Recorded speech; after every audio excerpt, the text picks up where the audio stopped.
It is time to talk about it. I hope everyone's having a great day. Call in 515-602-9639. Call in. We're taking all callers. We're about to get the show started. Let me get the audio connected. I'll be right back. Hold on a second, folks.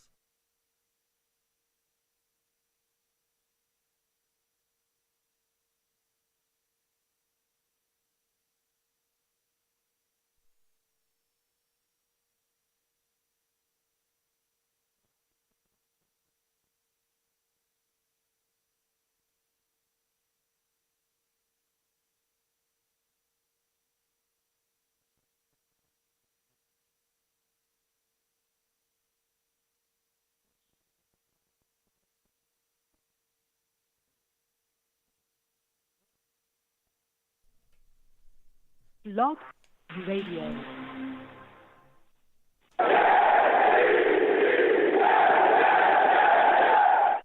What's going on, folks? It's your boy Long Beach Joe, and I am back at it again. I'm back at it again, man. And boy, oh boy, do we have a show today, all right? Jets coming off of a big win against the Packers, a statement win, all right? Now 4-2, we'll get into discussing that. We also got an upcoming game as well against the Broncos, man. You know, so we're going to be talking about that as well, and there's a lot to cover. Let me go ahead and get into the show. Listen, I am the man of the people. I'm here for the people. Let me shamelessly promote my Facebook page. Everyone go on Facebook, search The Long Beach Joe Show. Like that page. My content's up there. Go ahead and give it a listen. Message me. I'll message you right back. I love going back and forth with folks about this football team. Also, leave me some feedback. All right. I love hearing about what you folks think I do here on the Long Beach Joe Show. All right. For those of you that may not know, your boy is on Twitter as well. All right. Go on over to Twitter. Search at The Long Beach Joe, at The Long Beach Joe. All right. Go ahead and follow that Twitter page. I'll follow you right back. My personal Twitter page as well is at YoungJ000. Okay. At YoungJ000 is a personal page. Go ahead and follow that. Okay. You have a lot of fun over there going back and forth. Your boys also as well. We do the podcast too. The podcast audio goes up. Going over to iTunes because that's where I'm at.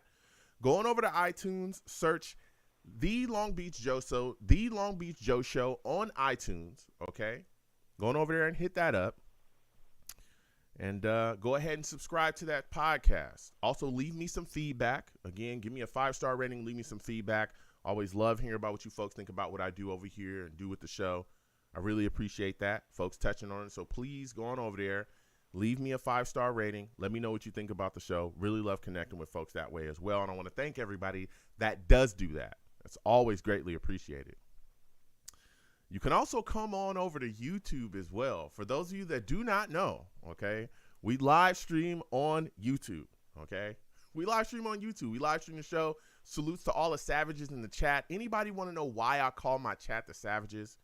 Because they're savage, man. Oh. Straight savage. They savage, man. They'll get after anybody and everybody. No one is safe. If they don't like your take, they're going to let you know about it, okay? No one is safe. Not even me. Not even me, man. So come on over to YouTube, okay? Hang out with the savages. Listen to all the takes live. Go back and forth. Be part of the live call-in show. Come on over to YouTube. Type in Long Beach Joe Jets. Long Beach Joe Jets on YouTube. All right?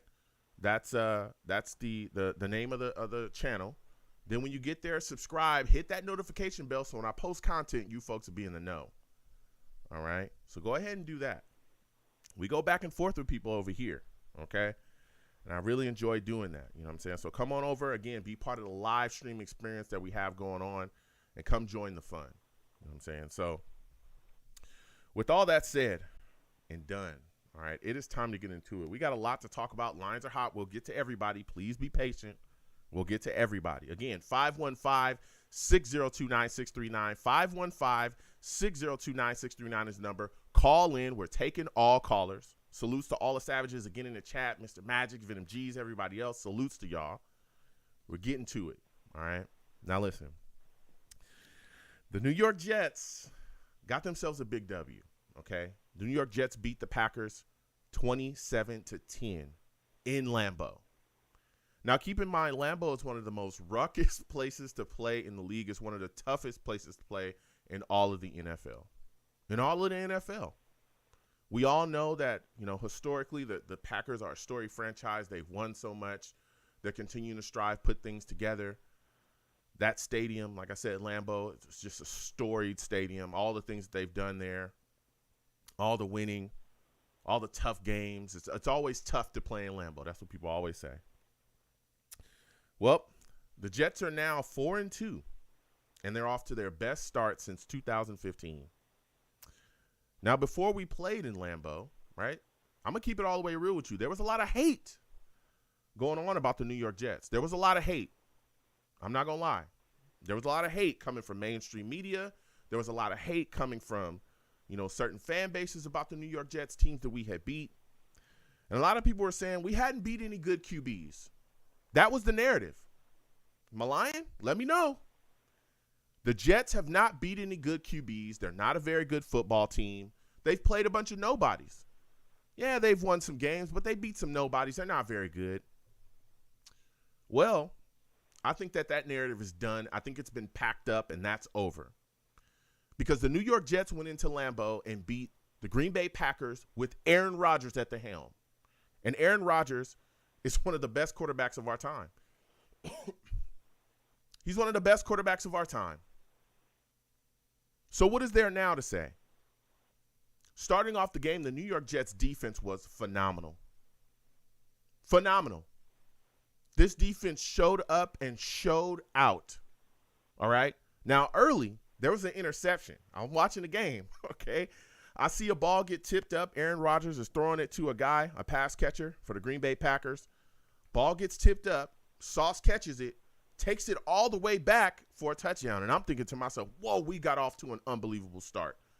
I jumped out my seat. I'm screaming, spinning around. I'm hyped. But then that was called back. It was reviewed. We saw the film, and part of the ball did touch the ground. All right. I'm not a homer. I can admit that. Part of the ball did touch the ground. All right. And, so it made the tip up and interception invalid. But guess what? The defense was still able to stop them on that drive, and they punted. And the defense played strong the entire first half as well. Now, keep in mind, with the defense playing out of its mind, there were guys that were just absolutely on fire from us, particularly in our front line, our front defensive line. And one of those guys, or the guy for the day, at least for me, man, that was unbelievable on that line was Quinn and Williams. Quinn and Williams stepped up and just showed out in this game. He seemed unblockable. He had 5 total tackles, 2 sacks, 2 tackles for loss. I mean, he was just all over the place, making plays left and right. He also blocked a field goal on the day as well. Quinn and Williams, and this is a guy that we've been talking about consistently for a while now, especially coming into this year, because we got contract stuff and all that stuff coming for him down the road. And he was a guy that a lot of people looked at and said, hey, he needs to step up and show us what kind of talent he is. Is he a guy that we can move forward with? Is he a guy that we can trust going forward? Is he a guy that we can bring back? Should he be getting paid big time money? I'll tell you what, Quinn and Williams made quite an argument for himself because he was giving the Green Bay Packers offensive linemen everything that they could handle, and they could not handle him, let me tell you. Now, keep in mind the New York Jets front as well was just getting after it. We discussed the running game, too. We were very concerned about the running game facing the Green Bay Packers with Jones and their other back as well, Dillon. Well, the New York Jets only gave up 60 total yards rushing, 60 on the day. Constantly tackles for loss. The Jets' defensive line was in their backfield all day. The Jets' defensive line was running stunts, these twists left and right. The Green Bay offensive line just couldn't pick it up, couldn't handle it. The pressure on Aaron Rodgers was crazy, man. It was absolutely crazy. Now, keep in mind, score 0-0 for quite a while until around the second quarter, all right? It's about 8 minutes and maybe 46 seconds left in the second quarter, and Aaron Rodgers fumbles. Some pressure was put on him. Joyner, one of our safeties, LaMarcus Joyner, recovers the fumble, and that opened up something for us there because, again, our offense was kind of sputtering for a bit. We couldn't keep drives going. Well, the Jets offense gets the ball back after that fumble recovery, and we're trying to find a way to get a drive. Couldn't get a TD, but we're able to get some points on the board with a field goal. Zerline hit a 32-yard field goal. The Jets are up 3-0, and I'm unbelievably excited. I'm like, yes, okay, we're getting something going, getting some momentum going offensively. I would hope that we would got it started earlier, but hey, we got some points on the board, and we're getting rolling. Then a couple drives later, we actually missed a field goal, man, and the Packers are able to get the ball back, and right before the half, they're able to hit a 29-yard field goal after one of their drives had ended. So they ended with some points as well. So going into the half, it's 3-3, and I'm looking like, okay, we're all right. The defense is playing unbelievably out of its mind. The offense has really got to get going earlier, but I'm looking to see what the New York Jets do. Can they come out of this half and get some adjustments going, get rolling, and really put it on the Green Bay Packers? That's what I'm looking at. Now, according to some reports as well, Sulla himself, Sulla gave this New York Jets football team quite the halftime speech. He told him, and I'm paraphrasing, he told him, listen, keep giving the Green Bay Packers body blows. Keep throwing punches. Keep rolling. Don't stop. Keep throwing body blows, and eventually they're going to fall. I'm paraphrasing. And this New York Jets football team came back and continued to play to the wall, continued to fight. They took those words and they went right back out there and decided, yes, we're going to keep pushing and we're going to handle business. Now, straight after they come out from the half, the Jets were able to get on the board, get a score on the board, get into the end zone, get a TD. Part of that drive was Zach Wilson hitting Corey Davis for a 41-yard, catch, which was big. Corey Davis continuing to show up. I think he had 2 catches for 52 yards on the day. Zach was 10 of 18 for 110 yards on the day. That drive was capped off by Braxton Berrios running in a 20-yard rushing TD. So that put the Jets up 10-3. Then the Jets were also able to turn around and block a punt, which was huge as well. Special teams playing a big role in this win as well. After a Quinn and Williams sack, Packers line up for a punt. Michael Clemens actually gets the block. Will Parks recovers. One of our safeties, Will Parks, stepping up, recovers the block punt, is able to take it back the other way, get himself a touchdown as well. That puts the Jets up 17-3. So now the momentum is rolling. And I'm like, oh, yes, it's our time. It's our time, right? We're up. We're really putting it on them in Lambeau. Let's keep it moving. Let's keep the momentum rocking. And then the next drive comes and the Packers get the football. One of the things that we talked about coming into this game was the New York Jets' propensity to get penalties in the wrong times. Okay? Penalties that helped the opposing team's offense continue to extend their drive. And that's what we saw on the next drive with the Green Bay Packers. The New York Jets got 2 penalties in vital times on third downs. 2 penalties on third downs. Both third downs of which would have gotten the Green Bay Packers off the field. One of the penalties was a roughing the passer, 15-yarder, gave Aaron Rodgers and that offense another first down. The other penalty on the other third down as well, illegal contact, which gave Aaron Rodgers and that Green Bay offense a first down as well. We extended their drives, and eventually during that drive, Aaron Rodgers was able to hit Lazard for a 25-yard touchdown. Now it's 17-10. 17-10 Green Bay. Now keep in mind, the New York Jets had 7 penalties for 79 yards on the day. Oh, rough. We've got to clean that up. Now, at that point, in that moment, I'm thinking to myself, okay, we've given them points on a drive, basically, by extending their drive with penalties. How are the New York Jets going to answer? Now, in the past, and we'll get to the callers in just a second, 515-602-9639. 515-602-9639 is the number. Call in. They're taking all callers. In the past, this New York Jets football team would have imploded. We all know that. They would have collapsed. We all know that.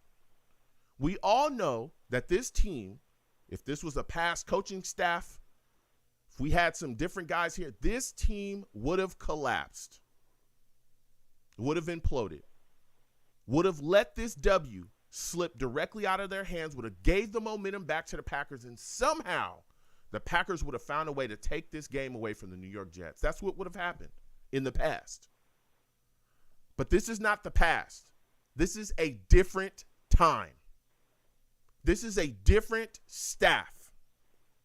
This is a different mentality and different culture for this New York Jets football team and franchise. And this next drive showed that when the chips are down, things are starting to fall apart, you face a little bit of adversity, that this New York Jets football team is going to keep pushing and keep pressing. On the next drive, the Jets answered and closed it out. They said, we're not going to let this W get away from us. Jets offense gets the ball back. They start to push down the field, get their drive going. Wilson found Conklin and Uzama on this drive as well. Then we turn around and give the ball to Breece Hall, who finished the drive with a 34-yard touchdown run, which put the Jets up 24-10. Now, keep in mind, that touchdown run by Breece Hall, was that supposed to be Breece giving the ball to Garrett Wilson on a pitch? But he looked at it, decided, hey, that's not going to work. He saw daylight, and he just took off with the football and was able to scamper past a bunch of Green Bay defenders. And, I mean, he was moving and got himself a TD. Breece Hall on the day had 20 carries for 116 yards and a touchdown. Michael Carter as well aided with the running game. It was heavy. 6 carries for 41 yards. The New York Jets had 179 yards rushing on the ground that day. That's a season high so far total. The New York Jets stepped into Green Bay and ran the football directly down the throats of the Green Bay Packers. At will. At will. Physically. Stepped in there and did whatever it took to make sure that they got this W. Now, of course, the Jets ended up getting the ball back as well after a turnover on downs. They was able to hit another field goal, which put it up 27-10, and the New York Jets took the victory. Now, I know that there's a lot of people out there that are thinking, oh, well, that's not a big deal. It is a huge deal. Because as I said, in the past, the New York Jets would have collapsed in that time. They would have given the momentum away. They would have lost this game in the past. Stepping up, coming out in Lambeau against Green Bay with Aaron Rodgers and saying, you know what? Yeah, you're on our backs right now, but we're going to answer with our own drive as well and put you away at your house and walk away with this W. That is huge. This is a young team that has a different type of mentality. We saw Sauce out there playing unbelievable, great coverage on the day. We saw Quan Alexander as well laying hits left and right. C.J. Mosley playing out of his mind as well. Sheldon Rankins was doing business too. We saw guys step up in this football game that played unbelievable. Unbelievable. This was a great win by the New York Jets. This is a great win for the New York Jets franchise, man.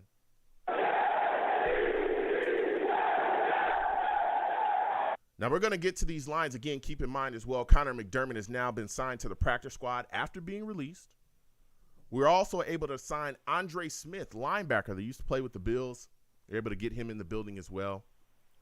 I want to put that out there too. We'll also be discussing a little bit about Elijah Moore. He put out a tweet. He got 0 targets on the day, you know. He put out a tweet. It was talked about a little bit as well.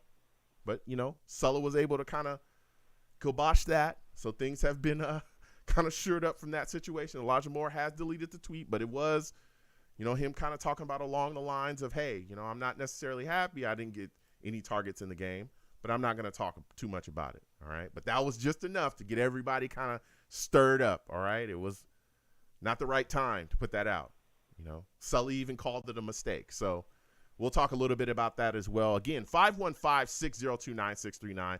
515-602-9639 is the number. Call in. We're taking all callers. Again, please be patient. And just know that when you call in, all right, make sure your phone's good to go. Make sure everything is good to go with you as well. Make sure you don't have any background noise from our new callers, okay? There's no cursing on my show, all right? I know we're all hyped up. We're fired up about this W. No cursing. This is a family show, okay? This is a family show.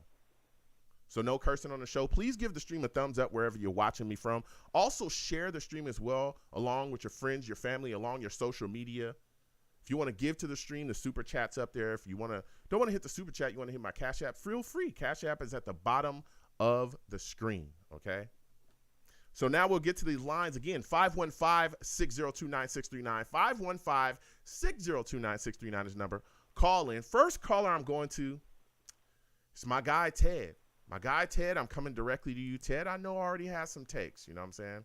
I figure he has some takes. Salutes to you, Ted. I want to thank you for calling into the show. For those of you that do not know, okay, Ted, he's a savage, man. Savage. Ted salutes. Listen, we're sitting here after the New York Jets get themselves a victory. They're 4-2 right now. All right. Beat the Green Bay Packers 27-10. Sir. Let's start there. Give me your thoughts about the way that the New York Jets running game was able to really get going in this game and make a significant impact. Joe, what can I say? The week before on your show, we talked about having a running game and a good defense that could carry you and play with any team in the league. The fact that we finally got our offensive line together, and we have a player like Breece Hall, Michael Carter, those two players are excellent. Breece is kind of maybe taking the lead a little in terms of being the number one back. But just that kind of formula and with the development of the quarterback, that can win you a lot of games. You look at the Titans, you look at a lot of teams, especially later in the season. Braxton Berrios talked about that in the press conference where he said that you can win. That's the games you win in December. You have a running game and a defense because it gets cold. You can't always rely on the weather. Exactly. Don't want to get too far ahead, but let's one step at a time. Young team, a lot of talent, has coaching finally. The Adam Gase era is over. The Idzig era is over. We have a great GM. I'll say great because look at the draft. That's the proof. And obviously competent coaching. So let Zach develop a little more. Keep our formula. We're going to have to throw eventually in some of these games and score more points, and that's the time Zach has to step up. Go ahead, Joe. Yeah, no, listen, I hear you, and that's something I wanted to talk to you as well. That's going to be my next question for you. Is there was a lot of people saying that they don't think that Zach did enough in this football game. There were some fans that were saying that. What were your thoughts on those comments? I just look at the dismantling of the Packers. I mean, we took their heart out. We took their heart. I mean, Rodgers was beat up. Quinn and Williams is Defensive Player of the Year. I don't care what Aaron Donald. Wow. Aaron Donald can go sit. I don't know what Aaron Donald's stats are. Okay. But if Quinn does what he keeps doing what he's doing, there's no doubt about it. We have the Defensive Player of the Year. We have the rookie Offensive Player of the Year and the rookie Defensive Player of the Year on this roster. Wow. Okay. So go ahead. Yeah. Go ahead. Yeah. So, Joe, what was the original question, Joe? I'm sorry. Yeah, I looked, and I'm hyped too. There was a lot of people talking about, Zach not doing enough. Do you agree with those comments? Oh, Zach, that's right. Yeah. Right. I don't know. He didn't have to do much, but that's okay too. I mean, the defense took over. They stuck with the running game, got that going. After a while, things were a little bogged down in the beginning. I'm not that worried. I'm really not that concerned with Zach having whatever he had, 90 yards of passing. I mean, it was a complete team effort. Mm-hmm. You have especially special teams and defense. Special Yeah. teams. When was the last time we had special teams that could block punts and return them for touchdowns? I mean, I was standing there laughing and yelling during the game and not stressed. Yeah. I mean, there's obviously stressful points when you're watching the game where you know things are ramping up. It's going to get a little more intense. But just the plays, I mean, the Michael Clemens block and Quinn getting poked in the eye and coming back and playing at his level. I'm not worried about Zach. Let's just keep our formula. Josh Allen was a young player. He kind of struggled early. Mm-hmm. The Titans can do this kind of formula where they have Derrick Henry. So let's see what happens when we have to throw. If we play Buffalo, maybe we have to score more. Yeah. We'll see. Yeah, and we'll so see. my thing about that, Ted, and it's great that you spoke some of the things that you said as well. But my thing, and I've gone back and forth with a lot of Jets fans as well that think that Zach is not doing enough and certain wins and things like that. And I'm just like, listen, a W is a W.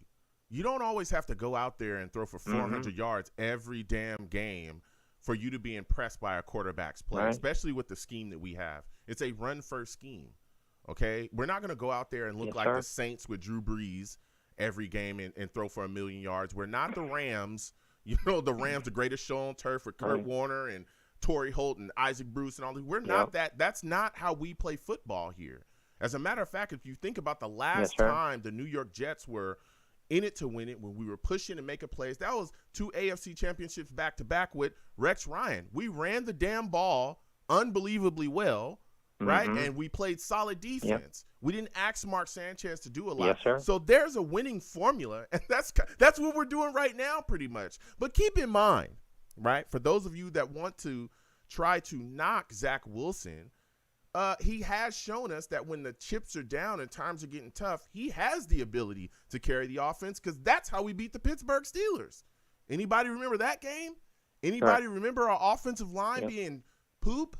Our running game being non-existent? And he was running around for his life, literally wheeling the ball with his arm and found a way to get us a W that way? He did that. He did that. That was Zach Wilson. So yes, sir. I just think that a lot of the knocks that come from some of the fans and or some of the people, via the media or the fan base are just kind of, it's like, settle down. I'll take a W any way that it comes, okay? Good teams just find ways to win. Right. I don't give a damn if you throw for 100 yards or 500 yards, whatever. Get yourself a W. Special teams, running game, defense was a big part of this football game, but another big part of this football game as well, coaching. How impressed were you with Sulla, Albridge, and his defensive scheme? And also, what were your thoughts about the way that Mike LaFleur was able to call his offensive game plan as well? Well, I think they were really conservative in the first half, Mike LaFleur, with the offensive play calling, because I think they knew that the Packers weren't going to do much today. They weren't going to do much offensively. So I think they were very conservative with the play calling. And then the second half is when they kind of opened it up. And basically they had those they tried to get the running game going a little bit more. But when they, like the Braxton Berrios end around, like those kind of plays that were successful, that's when I think they knew they had to score a little. But I think they tried to play close to the vest early just to see what the Packers could do. And they couldn't do anything. Just like I said, Lazard in the previous show, Lazard was really their only weapon. And then Mercedes Lewis, I don't even know if he was playing, but they had a couple of the backup tight end had a couple of catches. But Joe, let me say this too. Dwayne Brown, on the Barrios end around, when he's downfield like 20 yards, that guy is sick. Yep. He's an amazing athlete at 37. Mm-hmm. So, Mr. Herbig also, who they signed, has been good. So that's what we needed to clean up early. We just didn't have any kind of, competency in the line, and that's really what we needed just to get ourselves going on the offense. The defense was, and also the defense too. They needed to play together. We had a lot of missteps in the beginning of the year with the safeties kind of giving up these plays, and we just had to get the right formula, and that's coaching too. That's knowing who to put together, who to sign, and kind of knowing what your team is. And I give Saleh credit. I mean, Saleh put his neck out and said, "I'm taking receipts and all that." And Yep. I mean, he knows he has a good team. He knew he had a good team. We just had to kind of gel a little and maybe make a few adjustments. But I think the Dwayne Brown and the Herbig kind of solidifying the line. I mean, and you don't have to throw every game 50 times. That's what killed us with Flacco. Mm-hmm. I mean, we knew he had to throw practically 50 times a game. And we got lucky to win a couple. Yeah. Now we have a running game. We have a competent line. We have a heck of a defense. And the special teams is just, you could see what they did last week, blocking punts and field goals. And Joe, it's not a your show is not a Dr. Phil session anymore after the game. It's basically a real call-in show where we don't have to talk about next year's draft. We're not going to talk about next year's draft till December, Joe. Yeah. When we probably will make the playoffs. Yeah. We'll probably make the playoffs. Yeah. I don't want to get too far ahead. I'm excited as well, as I know you are too. And again, I know especially with this big win, it has definitely raised the expectations for a lot of New York Jets fans. But I tell you what, there's a guy on this defense. Again, Quinn and Williams was unbelievable in that game. He was just unblockable. The stunts that we ran up front within our defensive game plan really gave the Packers offensive line just a complete, handful they couldn't really deal with. But there's a guy on the back end, Sauce Gardner. He has been unbelievably impressive for a rookie corner. I mean, he's been unbelievably impressive as a corner, period.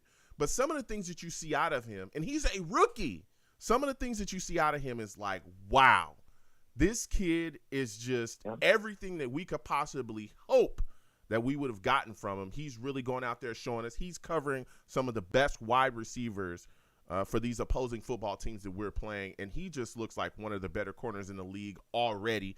Give me your thoughts about his performance as well against the Packers. He was phenomenal in my mind. So we probably have the best corners in the league, tandem, with him and DJ Reed. Okay.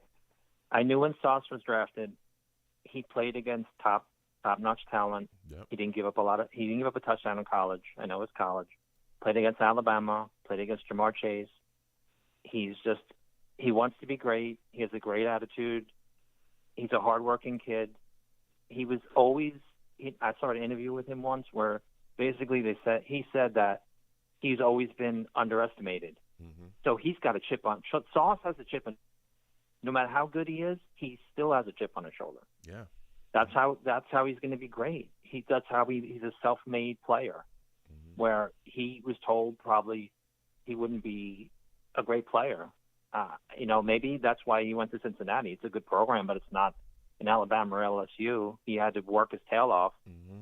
But Sauce is he's got great instincts. He can run. He basically shadows the receiver and puts his arms up when the receiver catches the ball, and also swipes the ball down. Yeah. I mean, he's just such an excellent technician. Mm-hmm. I knew when we got him at 4, Joe. You look at the good teams; they have good corners. Belichick had his corners. The Rams had. Did they have Jalen Ramsey? They had Jalen Ramsey when they won the Super Bowl. Yeah, you got to have some kind of really good, competent corners. Yeah. To do some one-on-ones to shut down some of these teams. But Joe, I couldn't be any more excited. I mean, I knew the Packers were right for the picking, and we just had to. And Rodgers, I don't know. Rodgers, they took him out of the game. I don't think he could have made it if he kept going. Yeah. Let's just say that. He was getting hit left. There was so much pressure. That team looked like he quit. Yeah. We took their wheel. Yeah. We took their wheel. You know what I'm saying? We had no business. Now, of course, we talked about the Packers. I want to touch on the Broncos, the upcoming game that we have against them as well. We know we're going there. What are your thoughts on our matchup with them, and do you think Saleh will be able to get this team ready and prepared after this big win? Everybody's excited, but we know next week the opponent doesn't care. Do you think that he'll be able to get them focused again, get their minds turned around, and get ready to face these Denver Broncos? That's his job. That's his job. I think he said after the game that, he says a lot that each game is individual, whether you win or lose. So I think they celebrated, but they're like, okay, we need to just move on quick. And I read that Russell Wilson has an MRI on his hamstring. Yes, so he I don't does. know if he's going to play. Yes, he does. There's a chance he won't. So I'm not trying to wish him harm, but, yep. He hasn't been playing well either.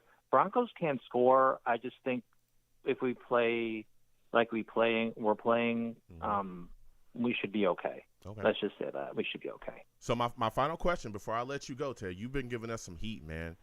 Give me a score prediction, your final score prediction for the upcoming game against the Broncos, man. Oh, Joe. Let's go with, who I'm picking, obviously. Let's go. It is kind of high altitude. That's a bit of an issue sometimes with teams go out there and play. I would say 24-13. I don't think they're going to do much against us. 24-13 Jets. Jets. All right, listen. Oh, yeah.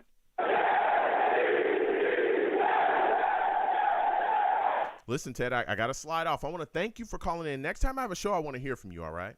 Thanks, Joe. All right, you have a good one. Thanks, Joe. Thanks for the time. Have a good evening. Absolutely. You take care.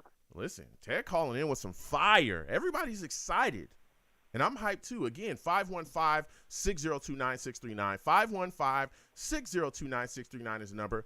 Call in. We're taking all callers. Everybody on the line, please be patient. We'll get to everybody. As well as if you can see, for everybody that's watching the stream, even those that will catch the podcast audio later on, your boy is wearing pink, okay? It is Breast Cancer Awareness Month. I'm doing everything that I can to bring the fight to breast cancer and also bring awareness to breast cancer as well. I have a fundraiser for the Susie G. Komen Foundation. For those of you, all the savages in the chat, there's the link. For those of you listening, you can go to any of my social media platforms through my link tree, or you can click my link tree as well. And it has the donation link there as well as the Susie G. Komen Foundation link. Again, that page is dedicated solely, all of that money goes solely to the Susie G. Komen Foundation. So please give anything that you can, $1, $2, anything that you can give to bring the fight to breast cancer is greatly appreciated. And I want to thank everybody that does get involved any way that they can. So we're going to keep getting to these lines again. 515-602-9639. 515-602-9639 is the number. Call in. Next caller I'm going to, I think this is my guy, Val. I think it is. We got a Skype caller here. Is this my guy, Val? Nah, this is not Val. What's going on, man? Oh, this is my guy, Atlanta, from Atlanta. Okay. Salutes. I want to thank you for calling in, my friend. Yeah, man. Listen, man, we've got some things going on here, okay? We got some things going on. New York Jets beat the Green Bay Packers 27-10. Now, last time we talked to you, you thought, you didn't take the Jets to win. How impressed were you with the game? What were your thoughts about the New York Jets defense and how they dominated the Packers front? Well, first of all, remember, I said 24-21, and I was getting 7 points. So I took the Jets in the point, so I won anyway. always stay ahead of the game. Here we go. Free money. I tried to tell y'all. I mean, these are recorded calls, so everybody can go back to the show. They can hear exactly what I said. But yeah. So I took the points, so I still won. It's fine for me. Okay. But defense is looking really good. Mm-hmm. The rotational aspect means more than anything because you're keeping everybody fresh, and ultimately you're able to perform to a high level. Now, the overreaction I'm kind of seeing today, where people are kind of saying, "Hey, AFC Championship game, possible division winners, stuff like that." Like, dude, this is a developmental team that has a lot of promising young players, taking one game at a time, one snap at a time. Big paws on the puppy, as we talked about before. This is a really good young team, exciting team. I'm loving it, man. Mm-hmm. And remember those concerns I had about the Packers? Yeah. Did we see all of those on offense? Mm-hmm. Yeah, well, a lot of play a man that can't throw it deep. Oh, go ahead. No, yeah, and I think there was a lot of things that we discussed, but I tell you what, the way the New York Jets pass rush showed up was huge, and it was consistent throughout the game. That was one of the things that I talked about as well as the last game, putting pressure from quarter one to to the end of the game. I think that's been one of the bigger issues with the Jets defense is they'll show up in the fourth, they'll play, they'll get some pass rush in the fourth, but there'll be a couple quarters where the opposing QB will have a clean pocket. Well, listen, against Aaron Rodgers on that day, he was just getting hit left and right. He was forced. He was rushed. There was just a lot of issues. He did not have enough time, and a lot of that was just Quinn and Williams just absolutely causing havoc out there, disruption, just destroying people, man. Give me your thoughts about his play and how much he just manhandled everybody up front. There's a lot of people saying he was just completely unblockable that day. Do you agree with that? Actually, I do. Like, if you go to player profiling, like when he was coming out in the draft, this was what people expected to happen. Like, he's a freak athlete, extremely strong, and when he gets leverage into people, like I guess he's learning better as far as technique with his hands. Yeah. I mean, yeah, he's going to be a force in this league. But ultimately, again, when you have that kind of defensive rotation on the front end, and then you got young guys in the back who are learning and showing ability to play man for extended periods, like we said, the game plan for the Packers was the issue. If they can't force the ball down the field, you're saying, Aaron, we're not going to let you do that dink and dunk stuff. But what do the Packers actually have after that? Yeah. So, we looked at the records before the game. We talked about the Packers have one impressive win, that win over the Bears. Every other game was a nail-biter. The one against New England, and this one they get banged out. And shout out again to Breece Hall, who doesn't get enough of the conversation for the NFL, man. Like, this is not like, oh, this is a nice rookie. No, this looks like a phenomenal rookie. Like, he is really, really good. The acceleration, the ability to stop and start, the vision, and man, God forbid if we get an offense where he's catching 10 balls a game. My God. Yeah. Love the kid. Yeah, I absolutely loved his performance. Again, I think he had 116 yards on the day and a touchdown. He was phenomenal. That 34-yard touchdown that really took the game away right there, took the hearts out of the Packers, was huge as well. He had a big day for us, and he's continuing to show up and show out. I mean, this season he's really stepped forward. Now, there was a guy on our team, Elijah Moore, got 0 targets on the day. There was a little gust up after the game. I want to get your thoughts on this, where he just kind of made a tweet, kind of came out and said, hey, if I was to say what I really want to say, I'd be the selfish guy. But, just know that I don't understand either. That was in response to someone asking why he's not getting any targets. Of course, that started to cause a little bit of a storm, but Sulla came out recently and said that he had talked to Elijah Moore and that they smoothed things out. Sulla even himself called it a mistake, the tweet. Give me your thoughts about that. What are your thoughts about Elijah Moore, kind of feeling, getting in his feelings a little bit about having 0 targets in the W against the Packers? Yeah, I don't care who you are. As a receiver, win or lose, no catches, you're going to be a little upset.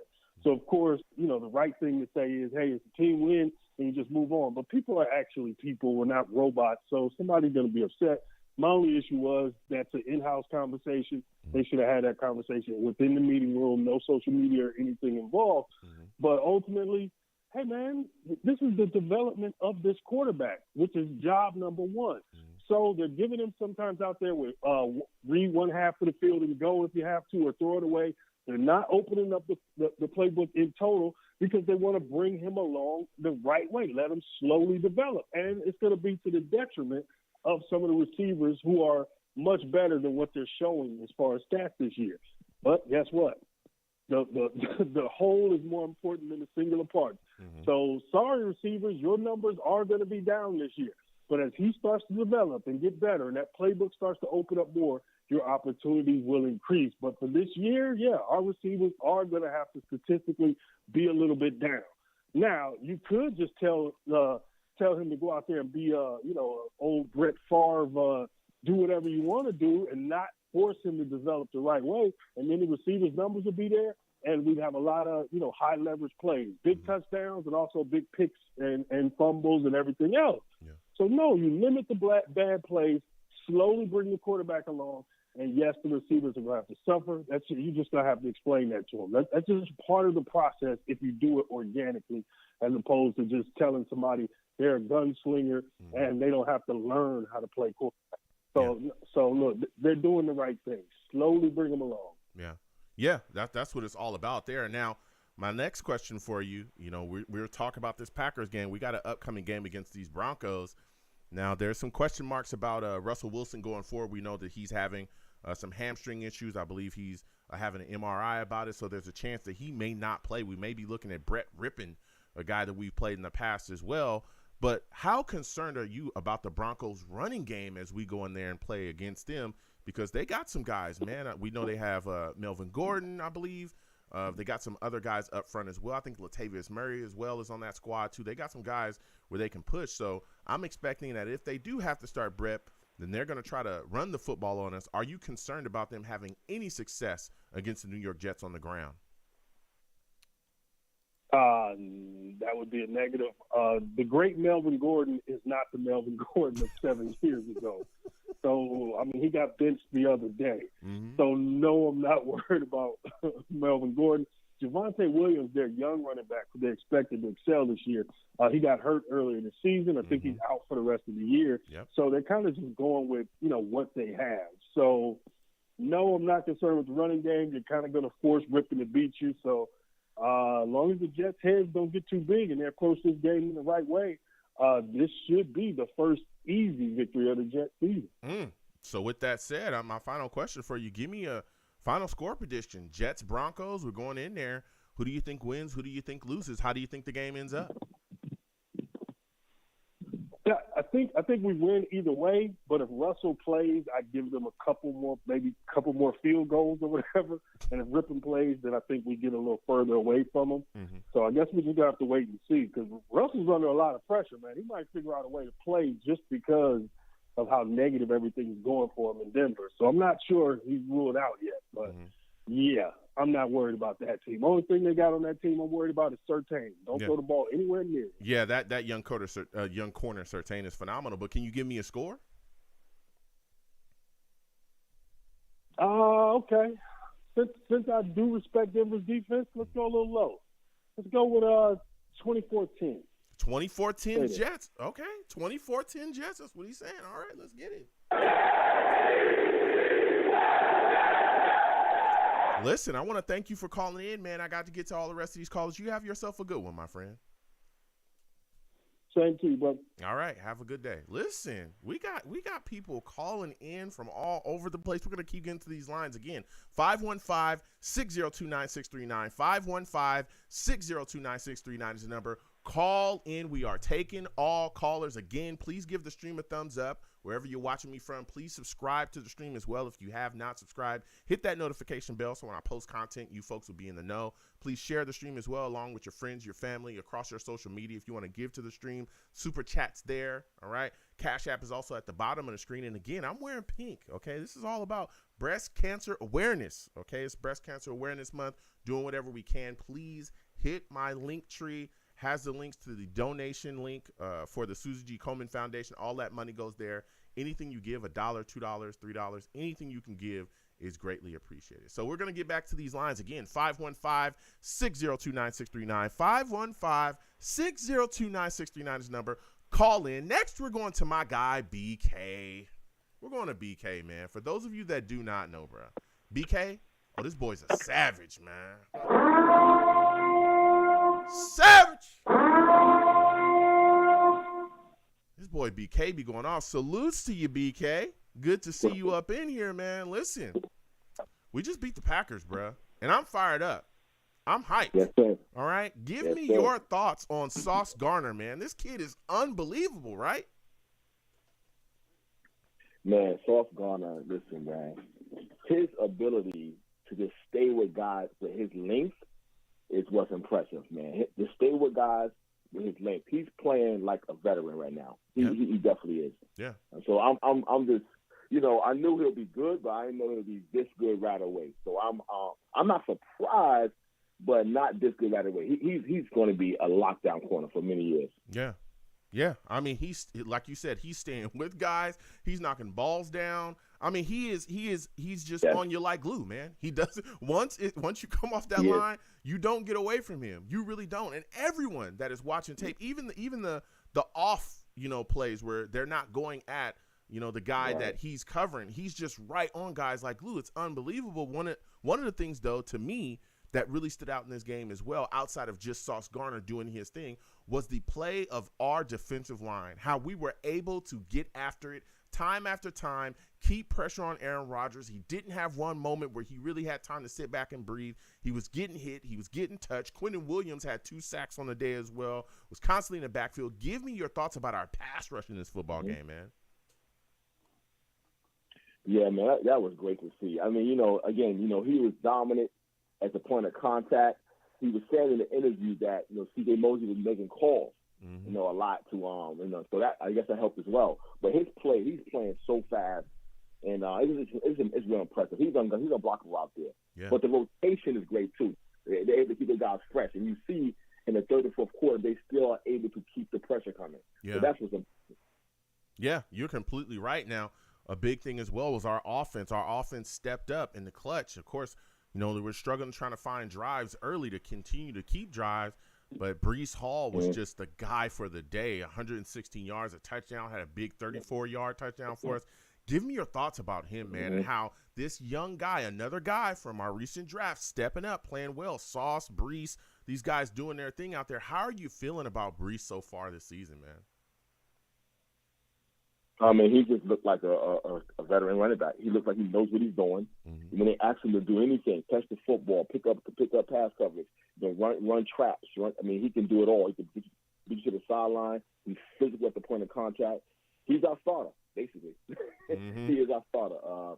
And I'm just impressed with what I was able to see from him this early on, man. It looked like college the other day when he was playing. That's what it looked like. Yeah. Yeah, I mean, that's, and it's crazy because it's crazy because someone was speaking about this, like how, when the Packers were able to get within striking distance, I think it was 17-10, we came back and we answered immediately. And that's something I talked about earlier as well, was how good teams do that.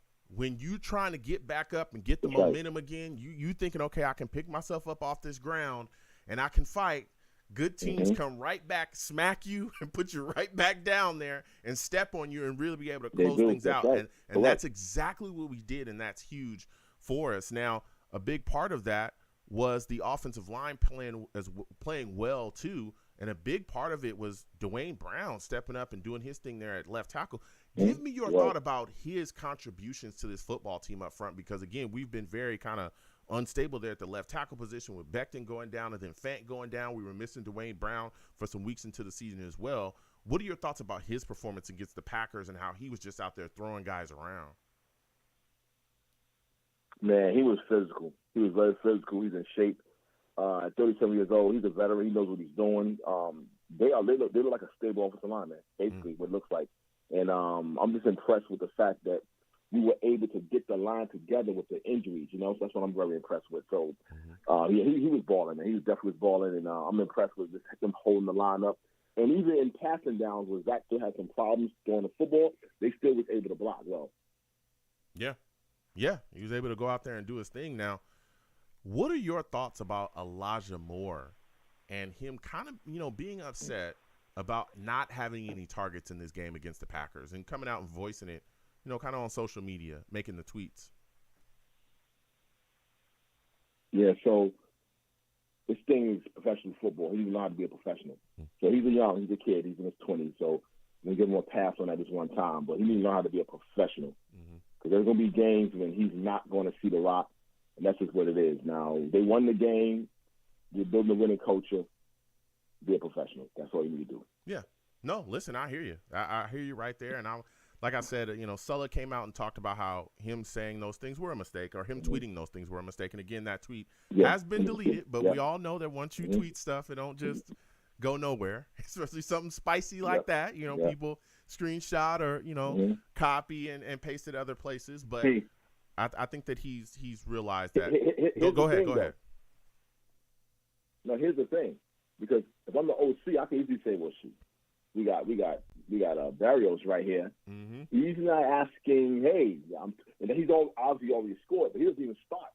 So you'll get yours because, but again, like the other caller said, you're playing with a young quarterback that's still figuring this whole game out. Yeah. So what's hot right now for us in terms of we have a formula for winning, and that's running the football and playing physical, beating people up, being a bully.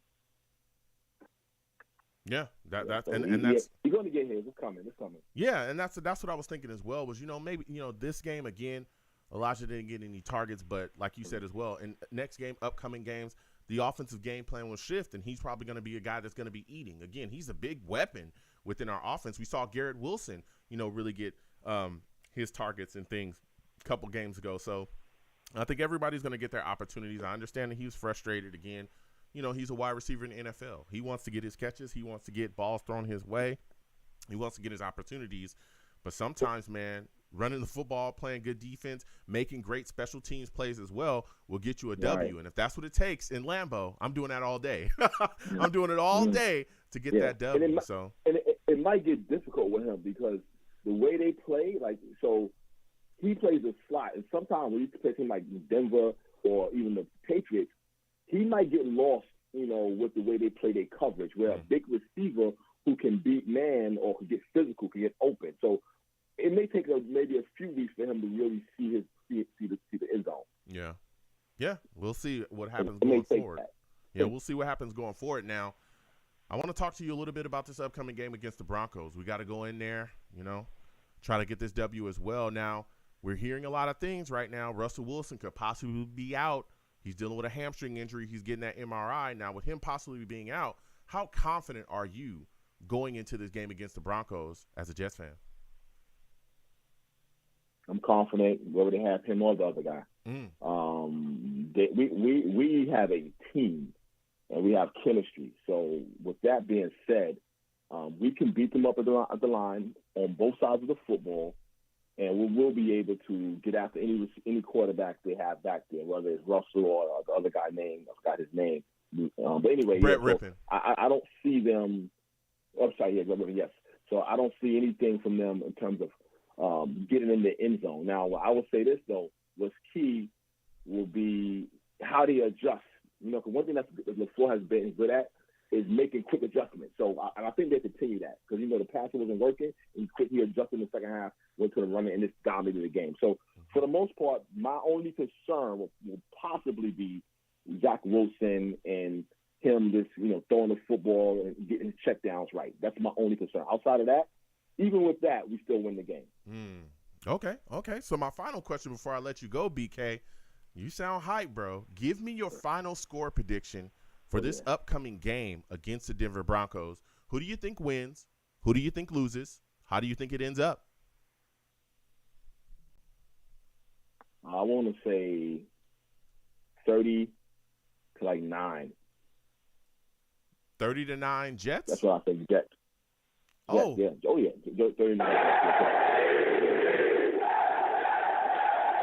He's saying 30-9 Jets. Okay. I feel you, BK. Yeah. Because it's just the way they play football right now. The way they play. They don't.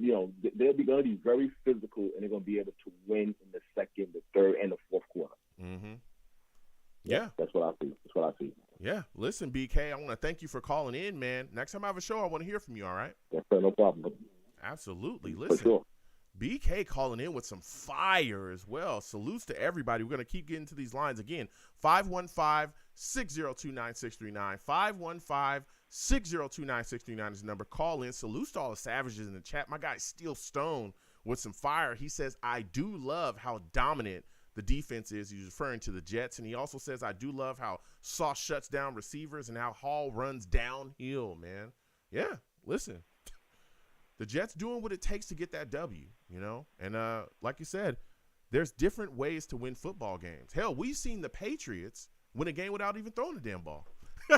We've seen it. There's all kinds of ways to win games in the NFL, and the Jets did whatever it took to get that W in Lambeau. Great special teams play, blocked punt. Will Parks takes it back for a touchdown. You got Breece Hall running. You got everything's just working. All right? This is how it works sometimes in the league. Not everything is going to be a 350-yard game, 4 touchdown throw. Not everything's going to be like that. Sometimes you got to settle things down. It gets cold. You got to run the football and play tough defense, all right? Like I said, last time the Jets were in these AFC championships, we were Rex. We ran the ball, and we played unbelievable defense. So we're going to keep getting to these lines. Again, 515-602-9639, 515-602-9639 is the number. Call in. We're taking all callers, baby. Next, I'm going to my guy Steve, man. I'm going to Steve. Steve knows these Jets. He knows what he's talking about. Good football fan. Salutes to you, Steve. I want to thank you for calling in today. It's always good to speak with you. Listen, Steve, we got a big W. Just beat the Packers 27-10, man. And I'm excited. I'm excited about this football team because we got a lot of young players that are stepping up, guys that we recently drafted that are stepping up and making big-time contributions, Steve. Steve, give me your thoughts about Breece Hall, man, and the way that he was able to go out there and just make things happen on the ground, rush for 116 yards and a touchdown. Oh, my God, Joe, man. First of all, thank you again for having me on your show, man. It's always great talking to you. And, man, what a victory that was on Sunday. I mean, listen, I was one of the people that did pick the Packers in your last episode. You did. Because I really, really thought that, yeah, listen, I did. Let me tell you something, Joe. I am happy I am wrong. Mm-hmm. I am happy I am wrong. And let me tell you something. Breece Hall, Sauce Gardner, man, woo! Man, those two guys are beasts, man. Those two guys are beasts. Yeah. And I don't know if you knew about this, but the best part was after the game was when Sauce Gardner put the cheese head on and he trolled the Packer fans. And everybody was all saying, "Oh, now all we need is pizza." We got sauce, and he got the cheese on his head. Now we got pizza. Yeah, look, I saw that when he was running around, and I think Lazard was the guy that knocked it off his head. He was going into the tunnel. Lazard came over and kind of knocked it off his head. But yeah, he carried that cheese head out of the game.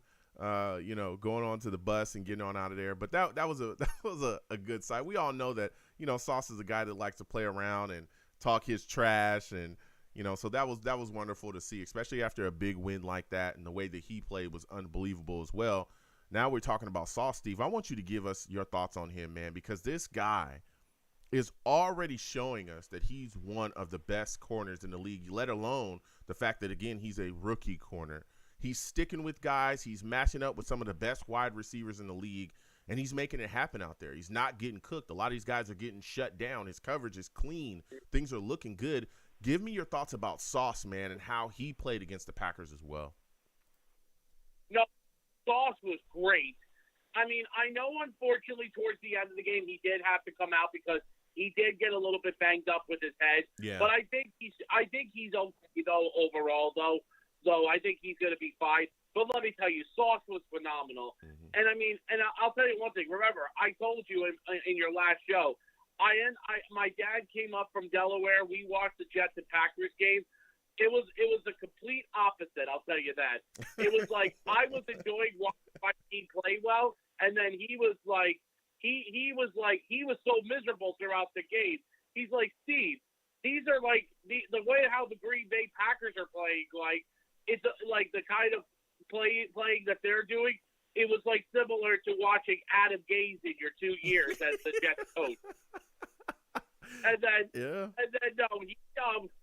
here was the thing. My dad even did say that after when the game was done, he told me the Jets deserved to win that game. He said that the Jets were the better team. Mm-hmm. They were physical throughout it. And he said that they played a complete 60-minute game. Yeah. And the turning point of the game was that block punt. Yep. Oh my God. We did everything. We did defense. We did offense. We did special teams. Joe, we did everything in that game. Yep. Let me tell you something, Joe. I have never been so happy and excited to be a Jets fan as I am right now. I mean, we celebrated 3 victory Mondays in a row. That usually hasn't happened for the last couple. That hasn't happened for the last couple of years. Mm-hmm. But let me tell you something, Joe. It feels great to win, though. Like it feels great to win. But obviously now we got to get ready for the thing against Denver. But the one thing I will say about the Packers game really quickly, the thing that the Jets still have to clean up is the penalties. You know, as you said, 7 penalties for 70 something yards. Yep. We got to clean that up. So. Yeah, we absolutely do have to clean that up, and that's a great point that you made as well, Steve. We've got to clean those things up because again, we saw the penalties in that game alone lead to points for the Green Bay Packers.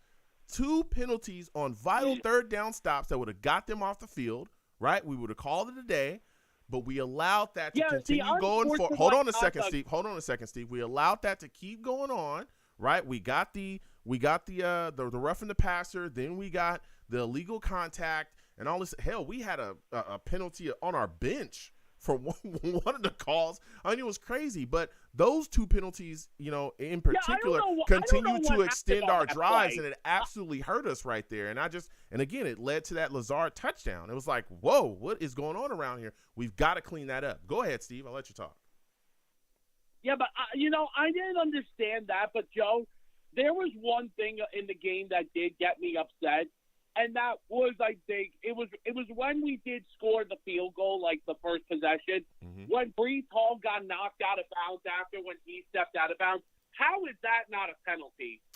Yeah. Well, you know, Steve, you know how it works. You know how it works. Sometimes I don't get it, how we don't get something, but I'll tell you what, we've got to clean up our penalty issues going forward because – if we continue to do this, again, there's other teams we got coming on down the road that I could see that really coming back to bite us if we don't stop it. Now, moving on to this Broncos game, Steve, because you talked a little bit about it. We got this team coming up. Again, there's some uncertainty going forward with Russell Wilson. We'll see what happens with him if he plays. He's dealing with a hamstring injury right now. But I tell you what, the Broncos do have some weapons, man. How confident are you in our secondary matching up with Sutton and Judy? Those are their 2, you know, really good wide receivers. Do you think we'll be able to lock those guys down? Yeah, no, listen. Now, obviously, we got this upcoming game against Denver now. Now it's time to flip the page. Green Bay is behind us. Now we got to move on to Denver. You know, listen, going up against this Denver team, everybody all thought that going into this season that Denver was going to be a good team because of the fact that Russell Wilson came along. And listen, Russell Wilson is a phenomenal quarterback. But, I mean, this year, the reason why he's been struggling, he's been playing through injuries. Obviously, we found out about the hammy he had last week against the Chargers. I mean, his receivers, listen, Courtland Sutton and Jerry Jeudy are 2 very good receivers.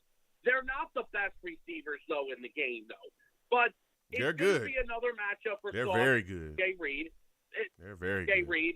But that's going to be an exciting matchup to watch. Now, listen, I'm not too worried about the Broncos offense. The Broncos, though, I will admit, do have a good defense. And the thing that's going to be tougher about this game on Sunday is this game is in Mile High in Denver. Okay? I would have been a lot more confident if the Broncos were coming to MetLife to play us. But this is going to be a little bit of a challenge because in the past, Long Beach, Joe, if you've watched Jet games in the past, when we've gone out to the West Coast, the Jets have never, ever played well going west. Yeah. It's going to be another task for them. We've seen it in the past before when the Jets go out west. And sometimes, unfortunately, when we go out west, they play flat as a pancake. But now going to Denver's defense, there are 2 players that you got to worry about on their defensive side of the ball. Their edge rusher, Bradley Chubb, and in the secondary, who's one of the best safeties in the game, in Justin Simmons. Those are the 2 key defensive players that the Jets have to watch out for in Sunday's game. Well, not just that, though. Hold on a second, Steve. Not just that. They got some other guys as well. They got Surtain. Surtain, he's one of the better corners in the league. Patrick Surtain, that guy is unbelievable. I'm telling you, he's good, too. You're right. They do have Chubb. They do have Simmons, who's played well as well. But I'm telling you, this kid Surtain is serious business. If you slip up, he'll easily take that ball away, and it'll be Broncos ball. So we got to look out for him as well out there at corner. Yeah, no. And the thing is also, too, and Denver's running back situation, I mean, obviously, they did have Javonte Williams, but he's out for the season. He tore his ACL a couple of weeks ago. Wish him a good recovery. But they also have Melvin Gordon. I mean, Melvin Gordon is actually coming off of his worst game as a Denver Bronco on Monday night against the Chargers. I mean, listen, now this is actually a chance now for the Jets to make another statement. Denver is another hostile environment, not as hostile as Pittsburgh and Green Bay is, but it is still a tough place to play in. I mean, but now we got to go out and we got to play some clean football on Sunday against those Broncos. Yeah, we do. So my final question, Steve, before I let you go, man, lines is hot, and again, we'll get to everybody. Give me your final score prediction for this game against the Broncos, man. Who do you think wins? Who do you think loses? How do you think this game ends up? No, listen, here's my thing. I think it will definitely be. I mean, listen, I know Denver is going to be coming off of a Monday game, and they're not going to be as well rested as the Jets are. But I do think it is going to be a close game, but I think I do see the Jets winning by double digits. Mm-hmm. I'm going to give the New York Jets, let's go with a 23-13 win for the Jets. Ooh, okay, 20. All right, let's go. Steve, man, you brought some fire, man. I'm going to let you go. You have yourself a good one, man. Hey, thank you, Joe. Good night. Go Jets. All right. Listen, Steve calling in with some heat, man. I ain't going to lie. We're going to keep getting to these lines. Again, 515-602-9639. 515-602-9639 is the number. Call in. We're taking all callers. Next, I'm going to my guy CT, man. I'm coming to CT. All right. I know he's got some takes. Salutes to you, CT. I want to thank you for calling in tonight, my friend. Listen, give me your thoughts about this big win over the Packers. Breece Hall went out there and handled business on the ground, 116 yards. Were you impressed by the New York Jets rushing game? Hey, man, salute to you, Joe. I'm feeling good. I hope you're feeling good. I hope all Jets fans are feeling good, but I told y'all, patience is a virtue, and it's probably coming to fruition. We're doing some wins out here. Last year was tough, but I knew patience will, make us in the long run pay off because we're getting all these early draft picks, and Breece Hall is probably one of the best picks we made this year. I told people we're going to pick a running back. They were surprised when I told them because I'm like, Michael Carter got hurt last year. And I think we want to kind of do a dual back set. And sure enough, this is exactly what we're doing. And I think that Michael Carter is even getting some touches and touchdowns.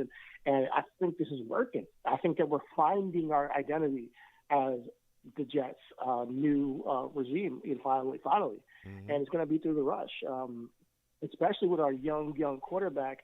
Give him a couple of years before you want him to be freaking Patrick Mahomes, Josh Allen, Tom Brady. You got to give him that time. I know he's not getting the most, passing yards and touchdowns, but he has time to grow. And I do believe that before this end of the season's up, we'll see a big Zach Wilson game. But I'm just happy we're finding a way to win. And the fact of the matter is we're finding a way to win multiple ways. And if Breece Hall continues this track record, man, he's going to have 1,000 yards this year. It's amazing, man. When's the last time we've had a 1,000-yard rusher on our team? And that completely opens up the playbook and play actions and all that for our rookie quarterback. Our young quarterback, second-year quarterback, to develop and grow in the scheme that we have. So I'm extremely excited. Breece Hall is a beast. He's hard to take down, and that trap play, oh my goodness, made a decision that changed the course of the game. So I'm really excited for his instincts and what he does. He's just very smart as a running back too, patient. So I'm extremely impressed by Breece. Yeah, and like you said, that trap play was, man, that was something else right there. But man, the speed, the acceleration, the vision that this kid is showing as well is great. And we talk about all these young guys showing up from our drafts, whether it be Sauce, whether it be Breece, we've seen other guys step up in roles as well. Max Mitchell, before he went down, we saw him, out there as well. Yeah. At right tackle at one point, and that leads me to kind of talk about our offensive line. Ever since Dwayne Brown, has kind of, come back into the fold. Our offensive line has been solid. You got ATV out there at right tackle, her big now, that in there at guard. Give me your thoughts about this offensive line performance and how it went from being very rocky to kind of being solidified and playing solidly. How impressed have you been with the offensive line being able to kind of gel quickly and be able to hold up? I'm impressed. I'm extremely impressed, and I want to hand I just think they're very selfless. What AVT has done this year, I think, is remarkable, and he's really the MVP of this offensive line and the offense, if you really think about it. We were down 4 tackles at one point, Yep. So and to bounce back this quickly and find some. They're not perfect, but to be a serviceable, stable, average offensive line in the 5th week and to win against in Lambeau and help our running game especially pick up this yardage and the way that Dwayne Brown came back from injury and he could have easily sat on the bench and collected his paycheck because it's guaranteed. Yep. He said, no, I want to fight for the Jets. I want to be there for the Jets, and that just shows the culture and the attitude of these players. They're very selfless. So what we're building here at One Jets Drive is amazing. I believe that this is just a foundation of what's to come, and that's the beauty of it. Like these young players, the ethos, the energy, the vibes of these players, the guys we're bringing in. I do believe that Saleh, Joe Douglas, and this regime going forward has the right formula. And more than anything, it's been a long time since we've had people in charge that are smart and capable to put things together and give us a fighting chance. It was kind of chaotic for years. Now we have an actual strategy, and I think this offensive line coming down and back is just a testament to how they can quickly, patch holes and fix things and put the right people in the right places with a patched up work of an offensive line over the course of these couple of weeks, and to make something stable that can at least give us some victories, which, Zach Wilson is undefeated since returning. Think about that. Yep. So it's incredible. Yeah. So, and that's a lot to do with the offensive line and our run game. And I'm extremely excited for the future of this team, as you can tell. Yeah. No, listen, I'm fired up as well, CT. Now, you go to the defensive side of the ball, Sauce Gardner, to me, is just unbelievable. Woo. This kid's a rookie, but he ain't playing like no damn rookie, man. Let's be serious, bro. He is not. Here we go. He is not playing like no damn rookie, man. He's not. He's not. A grown man. Bro, he is out there literally just taking people away. His coverage is unbelievable. If the second you get off the line, he is in your pocket and he never leaves. It's just he's glued to you. He's covering some of the best wide receivers on these opposing teams, and it's just like nothing's happening out there. He's shutting guys down. Give me your thoughts about his contribution, the way that he's looked so far this season as well. You saw the work he put in against the Packers. Yeah, Sauce has been, and this could be, hyperbolic. People might say it's crazy. I think he's been the best corner in football this year so far. Wow. And I know it's crazy to sound. Okay, go ahead. I personally believe the way he's playing and the consistency and the effortlessness he takes his job, how good he is, how skilled he is the best corner right now. And it's incredible how when he's targeted, how low the passing percentages of these quarterbacks this year. Mm-hmm. And remember people saying, "Oh, the Jets don't draft cornerbacks high. Oh, the Jets don't need a cornerback. We have, Bryce Hall. Everybody was talking all this stuff during the draft. I'm like, guys, listen, man. There's nothing wrong with bringing in another. We don't need a secondary player. Mm-hmm. I'm like, this is why you get a secondary that high. This is why you do that because he just shuts down at least one receiver, one of the top receivers on a team week in, week out. Jamar Chase was getting frustrated. He's getting frustrated. Every single guy he faced, Tyreek Hill, Jalen Waddle, held them to under 40 yards, or I think that maybe Tyreek got it from 70, but and it got a handle to the Reed as well. Yeah. These cornerbacks are playing their butt off, and I'm extremely impressed because that was one of our weak spots going into the season for me last year, because the cornerback played. They actually ended up playing well, better than we expected. Yeah. But they still weren't elite. Sauce is looking like he's elite. Like up rip. Like I'm like, wow, this kid is just like, imagine in a year or two, like what his name is going to ring bells, and he's already ringing bells right now. But clearly, defensive rookie of the year contender, and I hope he gets that this year. I mean, stay healthy, stay, and just completely dominate this year.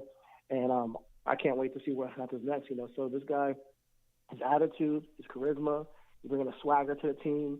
You see him with the cheese head after the game, and he's just, carefree. Yeah. And that's what we want. We want people to play carefree, have a good time when they're out there, and dominate. And what can you say? He's been great. Yeah, he has. And again, he's just looked so good in our pass rush as well, with Quinn and Williams really stepping up in this game as well, just absolutely bringing pressure to Aaron Rodgers. Our defense was phenomenal. Now, I want to get to this Broncos game with you, man. I got a question about this game. And, again, we'll get to the callers 914. We'll be coming to you in a second. Listen, man, you look at this Broncos team, there's some stuff unsure with them as far as their quarterback position right now.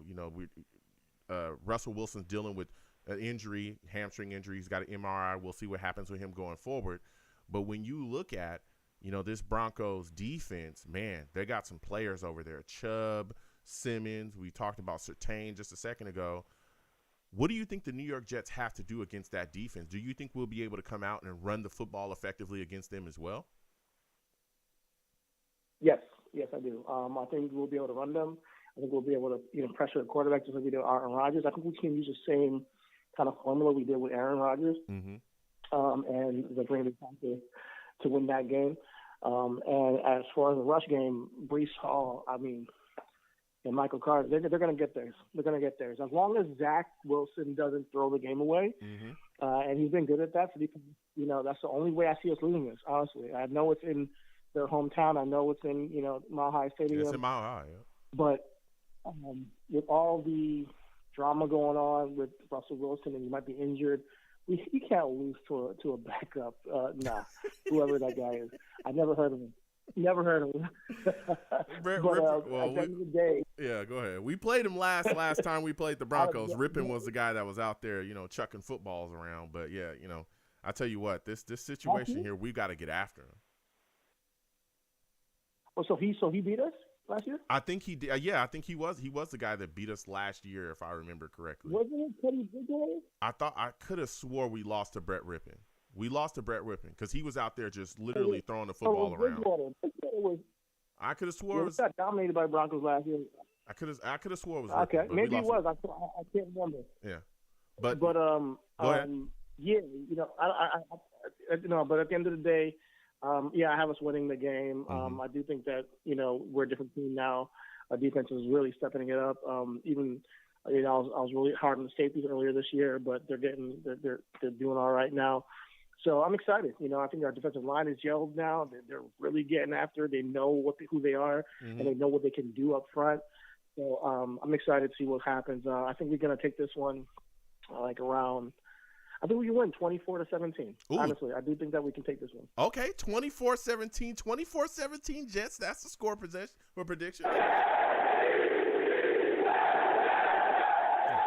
Yeah, and we got some savages in the chat, CT. They're saying 2 years ago, and that's what I was talking about, we did lose to Rippon. It was on that Thursday night game. I remember that because I think that was the game that Makai was dealing with an injury as well. So, yeah, I remember him.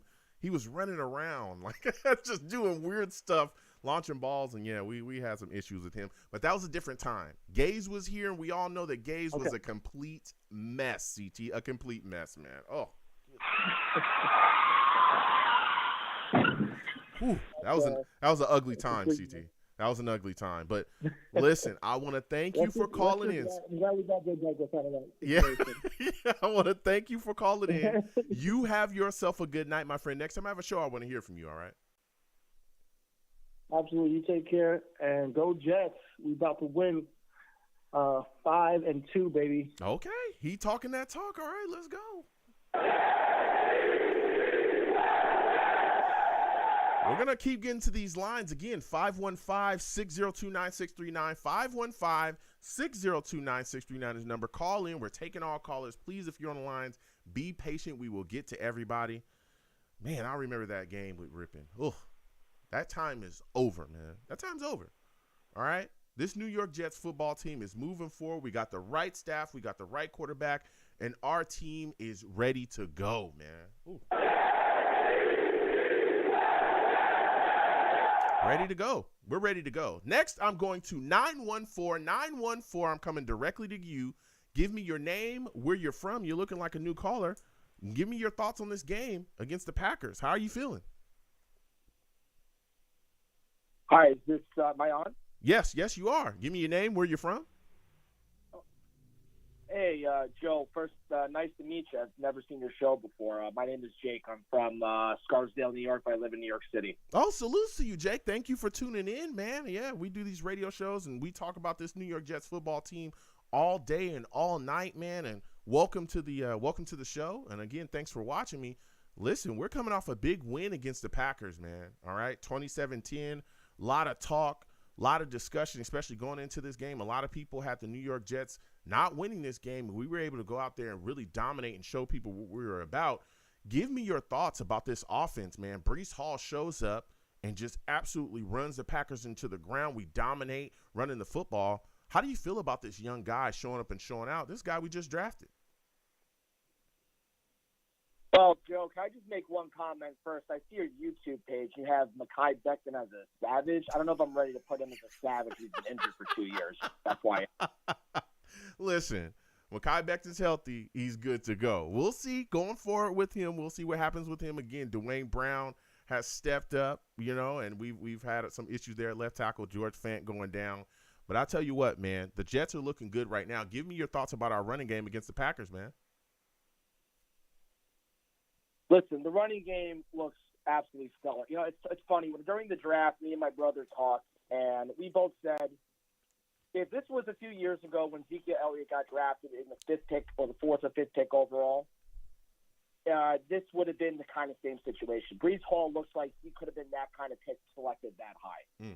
And the fact is now things have changed because the reality is now, look, I'll be honest with you, I would not have traded back into the first round for him because I think you look at the Najee Harris situation, I just don't think running backs are worthy of taking in the first round. I get it. But to get him at the top of the second round, I think has been solid value because at this point, to show that giving Michael Carter first down carries, I think is just ill-advised. I just don't see the purpose in giving him the carries. He's not the workhorse back. It's Breece Hall. Mm-hmm. I think it's very simple to say instead of just giving Breece Hall.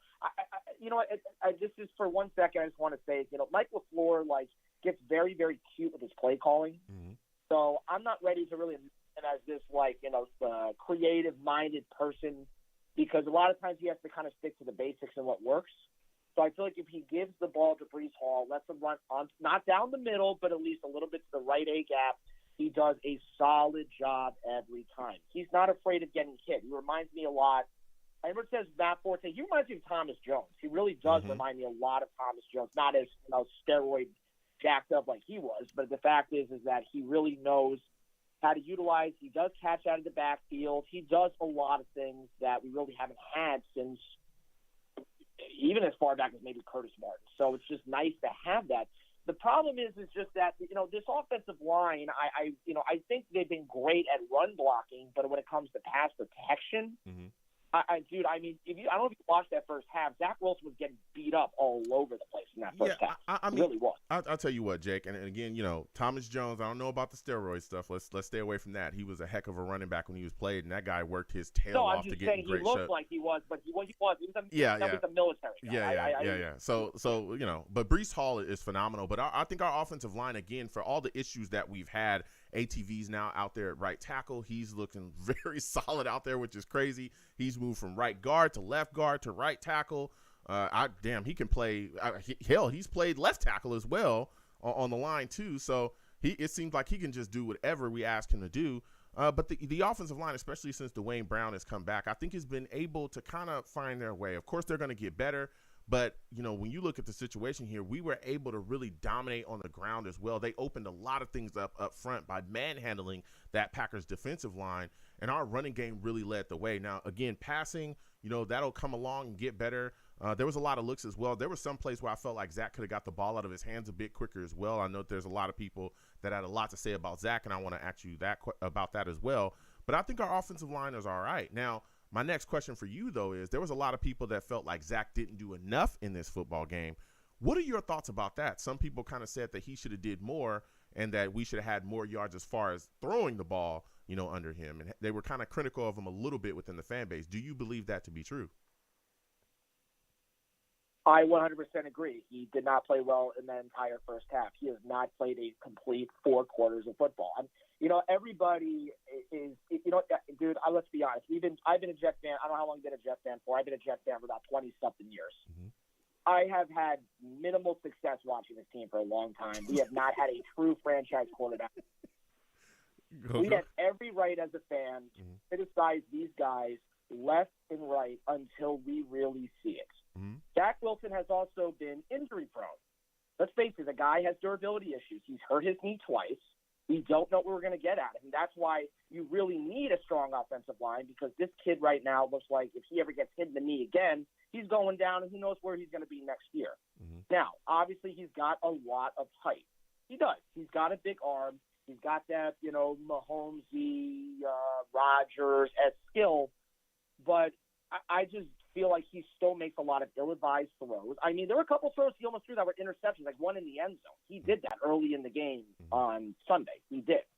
So regardless of the protection still getting better, fine. The O-line's not a complete atrocity. I still think it needs a ton of work, and we still need to draft people next year. Mm-hmm. But Zach Wilson still has not shown me enough through 4 quarters.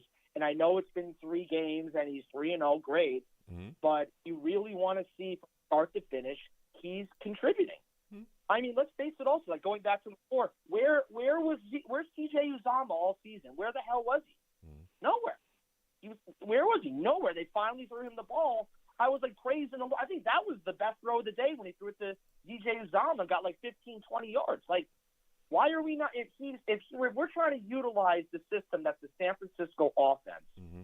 You're supposed to have tight ends that obviously we don't have fullbacks, but we have to use Uzomah and Conklin. Mm-hmm. I don't know why they're not getting the ball. Obviously, you're probably going to ask me later about Elijah Moore because he should be getting the ball. Mm-hmm. Jesus Christ, I don't know why the hell they're not strategizing with him. But Zach Wilson needs to, at any point while he's even still recovering, because he still has a bone bruise.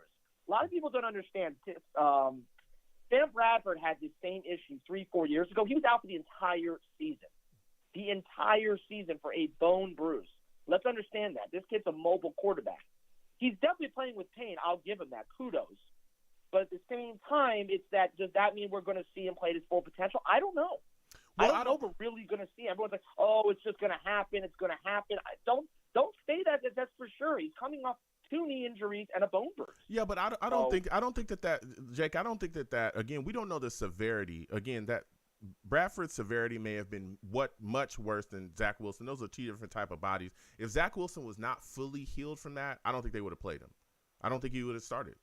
Because again, they even said that, standing up there at the conferences that, hey, look, at the press conferences, until he's 100% healed, ready, and back ready to go, he's not going to be on the field. So I don't think that the bone bruise is, stopping him from doing things. We've seen him running around. Hell, you go back and you watch that Steelers game that he won for us with his arm and his heroics in the 4th quarter. He's running around, running for his life. If he had a bone bruise, he wouldn't have been able to do, or if the bone bruise was still killing him and hurting him a lot, he wouldn't have been able to do a lot of the things that he did in that game. So I understand where you're coming from. I've had a lot of discussions with other Jets fans as well that thinking, hey, you need to do more. We need him to do more. I understand that you want to see him throw for 300-plus yards, every game or every other game, but I look at it like this. We're in a run-first offense. That's what this scheme is about. You go and you watch San Francisco. I'm on the West Coast. I'm forced to watch those guys.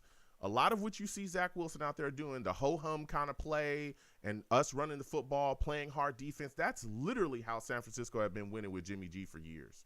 It's just, I'm telling you, I watched it. I've watched the same exact stuff where it just looks pretty average. Our running backs are handling business. He's playing pitch and catch, dumping it to different guys. They're finding their ways in space. They're eating up the yardage and running down the field. And he just doesn't look spectacular. That's exactly what they need a quarterback to do. But when the chips are down, and that's why I say, again, Zach Wilson's still ascending. There's a lot of time to figure out who he is. But when you see the games like we did against the Steelers, where he comes out and nothing's working, because the running game was not working at all. The offensive line, the play was atrocious in that game. He snapped the ball. The second that he dropped back, there was a guy in his ear. And what did we see him do? Step up, show out, and carry the entire offense for the New York Jets to get a victory against the Steelers. Those are just the facts. So we'll see what happens with him going forward. I think he did just enough in this game. There was some throws that were a little errant. I'll give you that, Jake. I'm right there with you. I'm very straightforward and shoot down the middle. I'm a straight shooter. He can clean some things up. But I think, again, as long as he's doing what he needs to do and we're getting W's and he's not hurting us, again, there was no turnovers in this game for him. I'm all right with that. I'm all right with him taking care of business, dumping the ball down, only throwing for 110 yards, and our running game dominating. Now, I want to go to the defensive side of the ball with you, Jake, because there's been some impressive guys here. Quinn and Williams, we've seen step up, and there was a lot of heat on him coming into this season, and that guy has played unbelievable so far. Against the Packers, he was unbelievably dominant too. Seemed like he couldn't be blocked. But this young kid, Sauce Gardner, man, whoa, he's really just lighting a fire out there every single time we see him step on the field. Give me your thoughts about this young corner and what he's showing us. Have you been impressed with his play so far? Yes. And I say that because I was somebody who actually didn't want to draft him in the first place. I felt like we were predicated not on cornerbacks in this system. I thought we were fine with Hall and DJ Reed. Mm-hmm. And I said over and over as an honest fan, I think a lot of people said this, I said this kid better be Darrelle Revis, so I don't want a corner at 4. And right now he's playing very close to that high caliber, faster. He's actually playing faster than Darrelle Revis did. Now, and he's done this against Jamar Chase, even though I think Chase and the Bengals have had a very down season so far, statistically. He's done this against Deontay Johnson, even though the quarterback plays in crappy. He did this against every little scrubby receiver this past week, and I forget how he did against Bateman. That was his first. Whatever. I'm not going to give him too crap on that, but look, his biggest tests are coming. I'm sorry, and Tyreek Hill and all that, but that's not a quarterback situation. Whatever. Look, blame that left and right, but listen, he's got some big tests coming up, like Stephon Diggs and Gabriel Davis. Yep, that's going to be a big test. He's going to have. I'm trying to think close to that. Justin Jefferson. Yep. So he's going to have that big test coming up. So he's going to have his times ahead that he's going to really show what his true potential is. But look, the kid has got the swagger. He's got the sauce, no pun intended, obviously. But, he's playing at a high caliber level, and he's acting like a leader already. Like, he really looks like he's acting like a leader as a kid. And, look, I'm an Ohio State. I'm a big Ohio State fan. Mm-hmm. I remember when Luke Fickell was on Ohio State, was the defensive coordinator. I have no doubt in my mind that Luke Fickell was a massive reason to his success. I mean, you have to give credit to these kind of coaches that hyped him up how much in college. And he even told us that, I'm not calling you soft, dude. I ain't calling you that. So he said, I'm a mod. They called him a mod, and he earned his title. He has now earned his title here in New York. He is going to get it. He's getting – and listen, he listened to Jalen Ramsey called him before the Super Bowl last year for strategic advice. That's a fact. Yeah, I remember reading about that, and I thought that was hilarious, and he actually did that. Yeah. So if we're just talking about Sauce right now, I don't know if you wanted to respond after that, but for the rest of the defense, look, I think the things I was waiting for was like, when's Bryce Huff going to play? Yeah. When's John Franklin Myers going to start? Because I'll be honest with you, after his little crying soap opera thing about his son after the London game after getting his contract, he's been dog shit garbage. I'm sorry. Whoa, watch your language. It's a family show. Watch your language. It's a family show. Oh, sorry. My dog duty garbage. Sorry. Mm-hmm. But yes, look, he really just did not play well at all, and I finally think he's starting to rise as a more premier player in the defense, especially for this line. This is kind of like that year was like the Sons of Anarchy when we had like Sheldon Richardson. Like, this actually looks like what that should have been, except Muhammad Wilkerson was an idiot and all of them were idiots. But it's just, the thing that I get concerned about still, and I've been saying this, and a lot of people still don't want to talk about this, this linebacking crew without C.J. Mosley concerns me a lot. It concerns me a lot. Even though they stopped A.J. Dillon and Jones, that did impress me. That's when I was like, okay, like I'm getting a little optimistic. But without C.J. Mosley, you think about it, this team invested a lot of picks in these hybrid linebacker safeties in there, and Hassan Nasirudeen, Jermaine Sherwood, They just picked up Quan Alexander off the street. So who's really their and Quincy Williams, but they really weren't crazy about him going into the season. They really did not take the time to really invest in linebackers for this position because stopping the run is going to be important. And they got smashed last year against the run. They were throttled. Yeah, but and that was one of the concerns coming into this season that I kind of talked about C.J. Mosley. You know, what if he goes down? And again, we'll see. He also has a contract situation as well, which will be dealt with after the season. I think he's making 17 something this year. Next year goes up to 18. But again, we have a lot of capital and we have draft picks to address that.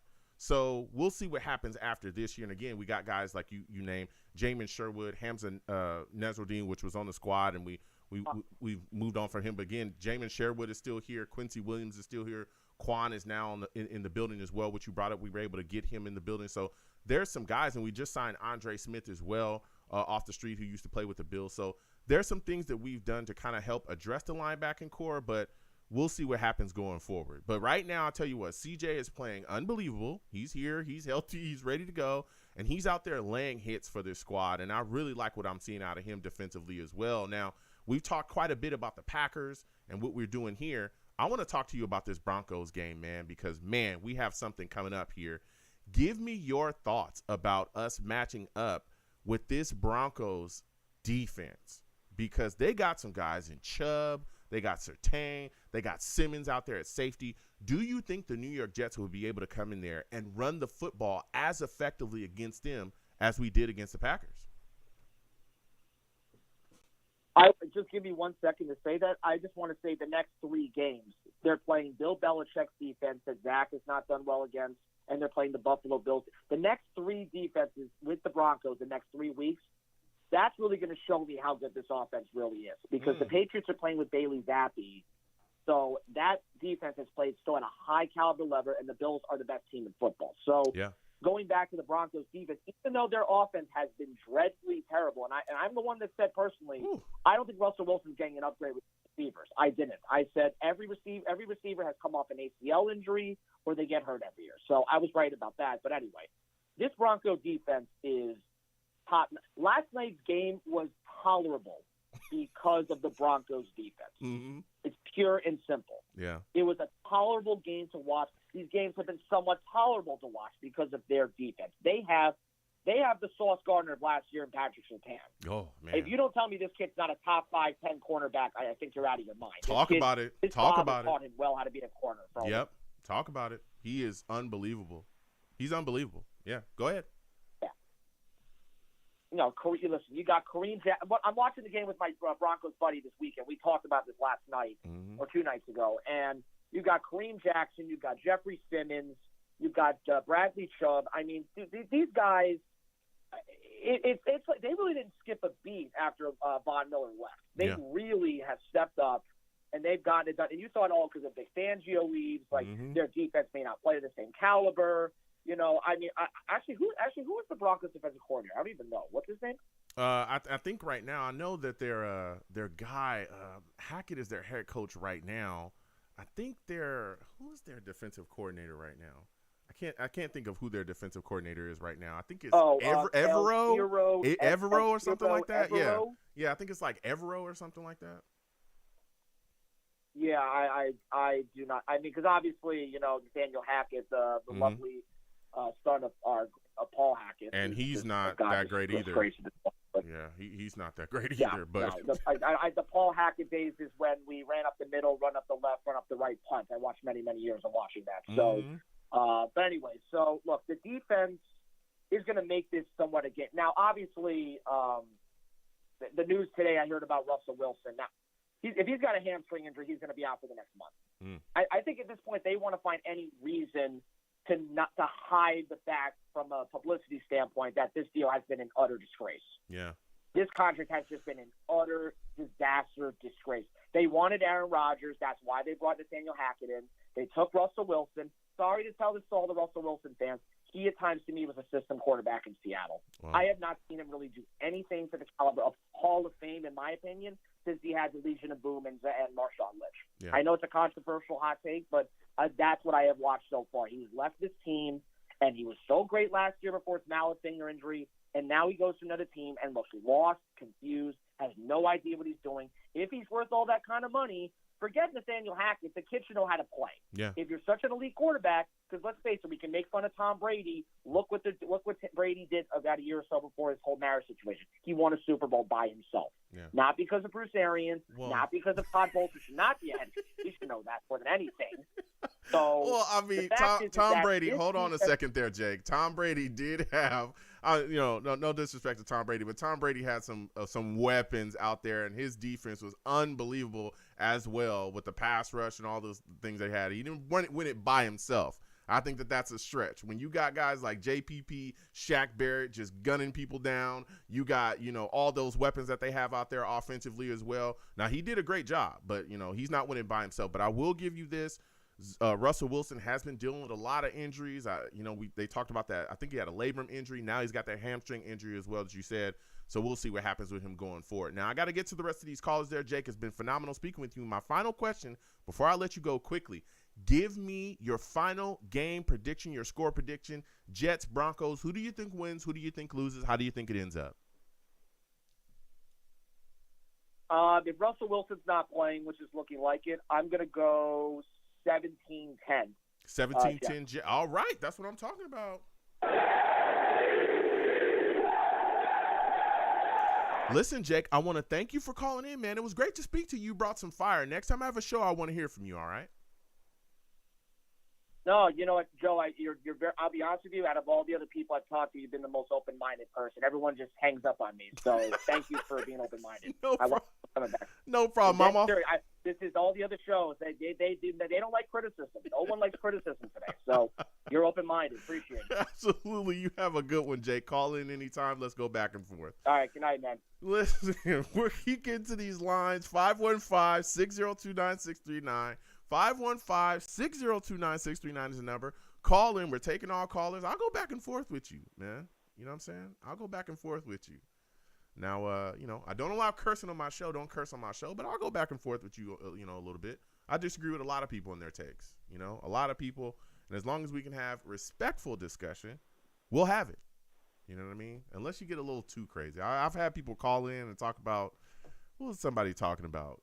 Zach Wilson was already a bust, and it was like his first year. And I was like, come on, man. Come on, guys. Let's get it going. So we'll kick into these lines again. 515-602-9639. 515-602-9639 is the number. Call in. Jets are 4-2. Next, we're going to 914. We're coming directly to you, my friend. Salutes. I want to thank you for calling in tonight. Listen, Jets are 4-2, man. How are you feeling about this performance against the Green Bay Packers? How did you feel about the New York Jets going in there and beating them up, with our defense rushing them down? Quinn and Williams having a huge game. How'd you feel about him? Well, I felt good. This is the type of game I expected. I expected it's going to start out a competitive game, but as the game progressed, the Jets would pull away and blow out the Packers. Mm-hmm. Yeah, and we were able to they did get close. I think it was 17-10 at one point, but we were able to continue forward and really answer with another kind of game-winning touchdown that really kind of took the game away there. Now, we've talked a bit about, this defense and particularly Quinn and Williams, but what are your thoughts about Sauce Gardner and what he was able to do out there? Well, I'm excited what I'm seeing out of this guy. I mean, you think about it right now. We're looking at a scenario where the Jets probably have the two best rookies in football right now. Yeah, I mean, they've been looking pretty good so far. Now, we got an upcoming game against these Broncos, man, and we got some matchups that are to be seen. Again, Russell Wilson is dealing with a situation right now with a hamstring injury. We know that the Broncos running game, they're probably going to rely on that. Do you think we'll be able to stop the Broncos running the football, man? I'm not worried, though. Like I said, the Broncos, right now are just an incoherent mess. I mean, you don't have, with that much talent, the only way you can lose is if you have to be seriously incompetent to lose with that boatload of talent at your disposal. Wow. Okay. So My final question for you, man. Give me your final score prediction of this game, Jets Broncos. Who do you think wins? Who do you think loses? How do you think it ends up? I'm gonna go probably 33-3 New York. Ooh, 33-3 Jets. All right, let's go. Listen, I want to thank him for calling in. Salutes. You know what I'm saying? Salutes. 33-3. He took the Jets. All right, I respect it. Listen, it's been a phenomenal show. Salutes to everybody that called in, man. A lot of great takes shared throughout the rest of the show. I'm going to give my little synopsis and my score prediction for this upcoming game against the Broncos. I think this could be a tough game. Again, Russell Wilson dealt with a hamstring injury. I'm thinking at this point, and there hasn't been anything officially said yet, I'm thinking, he probably is not going to play. He having an MRI. Again, he's had some issues as well with some other injuries too. And the Broncos offense has been pretty bad as well. They've already been struggling. I think that we'll be able to kind of shut down some of the things, them running the football as well. I don't think they'll get off on us that way either. We've seen us really clamp down on the Green Bay Packers running game. I expect Quinn and Williams to continue to be ferocious. We'll see where Jermaine Johnson is as well. He's a guy that was out for the last game. Hopefully he's going to be back into the lineup. We'll be hearing about him as the week continues on as well. Hopefully we'll get him back within the fold, which is going to make us even more deadly, right? Sauce Gardner matchup with Jerry Jeudy and Sutton. So you got Sauce and Reed on both of those guys. Michael Carter II out there as well at corner. I think we'll be able to keep those guys kind of under wraps as well, especially with our pass rush exploding the way that they have. That's going to be huge too. I'm just, worried about our offense getting started a little bit earlier. That's what I want to see. And I think that this is a game where if we can keep Zach clean, again, Chubb is a big, big problem up there up front. This guy's one of the better pass rushers in the league. I think if we can get him blocked up front, Zach, I think definitely is going to have his matchups. I think this is a game where Elijah Moore is probably going to be more involved within the game plan than he was in the last one. He'll get his targets. Garrett Wilson, I expect to, really step up and have a pretty solid game here too. And Corey Davis, I think, is going to be able to get some deep catches as well in this football game. So with all that said, I am taking the New York Jets to beat the Denver Broncos. I'm taking the Jets to beat the Broncos 24-14. 24-14. I'm taking the Jets, man. I'm taking the Jets. Yeah. I'm taking the Jets to beat the Broncos at this point, all right? So now I'm going to go ahead and close out the show. Listen, I am the man of the people. I'm here for the people. Let me shamelessly promote my Facebook page. Everyone go on Facebook, search The Long Beach Joe Show. Like that page. My content's up there. Go ahead and give it a listen. Message me. I'll message you right back. I love going back and forth with folks about this football team. Also, leave me some feedback. I love hearing about what you folks think I do here on The Long Beach Joe Show. I'm also on Twitter as well. All right, go on over to Twitter at The Long Beach Joe, at The Long Beach Joe. Okay, there's the show's page. Go ahead and follow me. I'll follow you right back. At YoungJ000. Again, at YoungJ000. Go ahead and follow that page. I'll follow you right back as well. And always remember, okay, I'll follow you, follow me back. You want to troll me, there's no issues. I'm the troll that lives under the bridge. And I will have my Vera Tucker jersey on at all times. At all times. I'll be having that Elijah Vera Tucker jersey on. I'm just saying, listen. This guy played left guard, moved from left guard when Tomlinson got here, moved from left guard to right guard, been dominated at left, dominated at right guard, okay? Then they said, hey, Mekhi Becton went down, okay? George Fant went down, okay? Dwayne Brown went down with an injury, okay? Look, we do not want to start Connor McDermott. Okay, well, what do you need Elijah Vera Tucker to do? We need Elijah Vera Tucker to play left tackle. Okay, goes out there and plays well. Then they say, well, you know what, Max Mitchell, he's on IR right now. Man, we need you to move over to right tackle. He goes, okay. And he does that, and he plays well over. I mean, damn. What else? I mean, what else do you need, bruh? What else do you need from this man, bruh? Plays well at every damn position on the offensive line pretty much. Only thing he ain't played is center, and I'm pretty sure he can play that too. You know what I'm saying? Look, if you need a good lineman at this point, bro, just draft somebody from USC. It don't matter. Just pick a guy from USC and you figure it out, all right? Fight on. What more do you need? This is what we do. This is what we do over here at SC. Trojan Gang, fight on. All right. Also, come on over to YouTube. All right. For those of you that do not know, I'm on YouTube as well. Long Beach Joe Jets on YouTube. Hit that subscription bell. Hit that notification bell so when I post content, you folks will be in the know. And give the videos a thumbs up. All right. If you want to troll me, go ahead and get in those comments and troll me, and I'll troll you right back. All right. And as always, people, when you see me in person, because you will see me in person, you will eventually.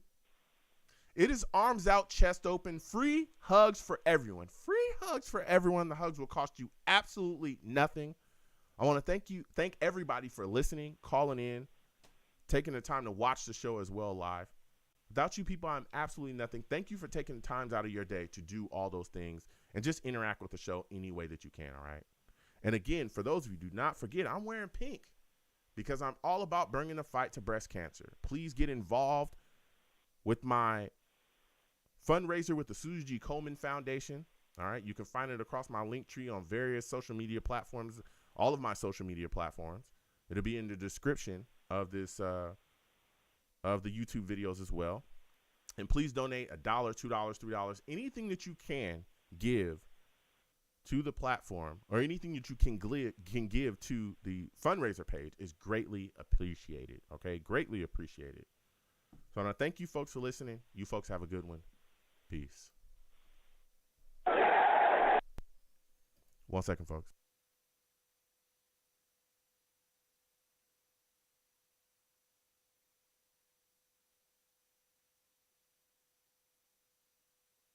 All right. Woo! That was a hot show. Salutes to everybody. I want to thank everybody for watching and listening. Listen, exclamation point links in the chat brings up my link tree. My link tree has links to all of my social media platforms. It also has a link to the Susie G. Komen Foundation, foundation page that I have for the fundraiser. Please go there, give anything that you can. Please follow me across all of my social media platforms. Also, there's other YouTube pages there as well, content coming for those. Please go down there, subscribe to all these YouTube pages, hit that notification bell so when I post content, you folks will be in the know. Please give the stream a thumbs up. Also, you know, if you want to give, the super chats there, Cash App is at the bottom of the screen if you want to give that way, okay? Also, for those of you that are new, we do these shows year round, okay? Year round, we do these Jet shows and we talk Jets, okay? This number right here is the number for the foreseeable future, okay? A lot of veteran people do this. A lot of guys that have been watching me for a while and want to interact with my content. They'll call in about 10 minutes before the show starts and sit on the lines. That's how you get on a little bit earlier. Now, keep in mind, okay, that I have a queue so I can see you. If you call in and hang up, then guess what? You're going to be at the bottom of the queue, okay?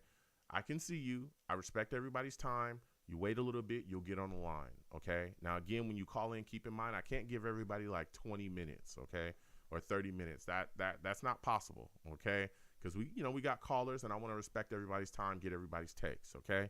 So, call in, we'll exchange. We can go back and forth with your takes, but let's stay on topic, keep it brief, and let's go back and forth and hear your takes and be respectful. Again, there's no cursing on my show. Do not come on my show cursing a bunch. I'll get you out of here fast. I'm talking fast, all right? Get you out of here. This is a family show. Do not come on my show cursing a lot. I will get you out of here. Don't do that, okay? It's a family show. Be respectful of that, all right? So don't come on my show cursing. All right, also make sure that when you call in, your phone's good.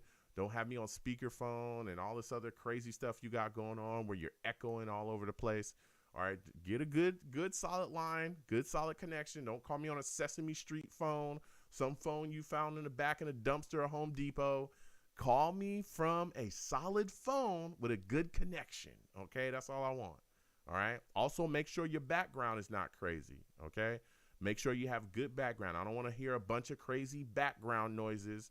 If you calling me, you're at the job, you're on the jackhammer, put the jackhammer down, go down the street, call me from a good setting where it's not crazy behind you, and then go back to work and get back on your jackhammer, okay? I understand people got to work. They got to do their thing. They were getting their Jets takes.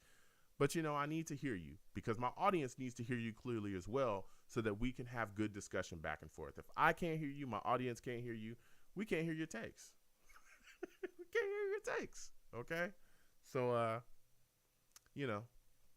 that is what it is. Also, as well, we do game on this channel from time to time when my schedule allows. My schedule has been crazy. It seems like it's going to get even crazier. So please, if you see me pop up and I'm playing NBA 2K or Madden or any of that stuff, don't be surprised. Come on in, join your boy, and, come in and chit chat with us about what we're discussing. We talk about life, all kinds of stuff. We have a lot of fun. So if you see me gaming, don't be surprised. Street Fighter, all that stuff. I cannot wait for Street Fighter 6. All right. Cannot wait. All right. We're going to see what's happening. Hopefully Hugo is in the game. Again, hopefully Hugo is in the game. We'll see him, hopefully soon. You know what I mean? So, yeah. And so we have a blast doing all of those things. Again, please subscribe, hit that notification bell if you have not already. We have a lot of fun over here. We also do live game watch-alongs as well. As of right now, it's looking like I will be watching the Broncos game with y'all, okay? As of right now, that's how it's looking. Keep in mind, if anything changes, I will announce and let y'all know. As y'all know, I send out the messages like via my community wall and stuff like that. Y'all should be getting those notifications. So I'll let y'all know. But as of right now, it's looking like I will be watching the game against the Broncos with you folks, and we're going to have a lot of fun. Now, keep in mind, after those games, we do a live radio show to discuss what we saw. So that's going to be a fun one. You know what I mean? We always have we have a blast. We have a blast with that. So, we have a lot of fun. And again, I'll let y'all know for sure if we're going to be watching that game together. So I'm going to go ahead and get up out of here because I got to go.